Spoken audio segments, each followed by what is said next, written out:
Otam şu Allah Teala meni tensine iberipdir. Musulman doğan muhtelif ahkamat nazır ettir. Şoň biri näme? 5 wagt namaz. Ertir namaz gelip yakağından tutur.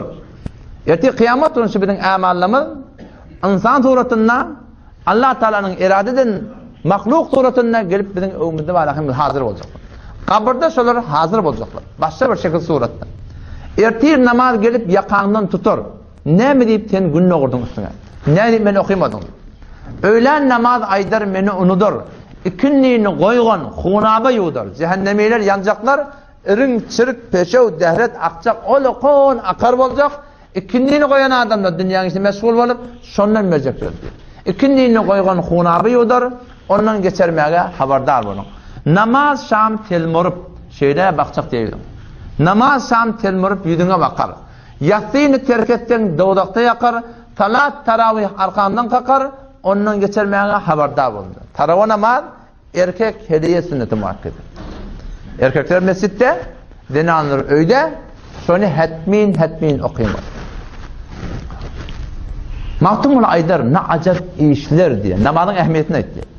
Maktumul Aydar ne acayip işler, binamaz bendeler behişte ne işler diye. Binamaz bendeler behişte ne işler. Namaz khana müyesserdir behişler, bendeler behişten umidvar bulundu. O zaman şu tayda Müslüman doğun, namaz, as-salat, amudu'd-din, namaz dinin tütünü. Men akamaha akamed-din. Her kimse namazı kavsuratını yerine getirdi mi, şu namazın bereketine dini şon dikelecek. Baştaki eczaya din, sütunun üstüne, bena olacak, dini gün mevun kamillanıp gidecek.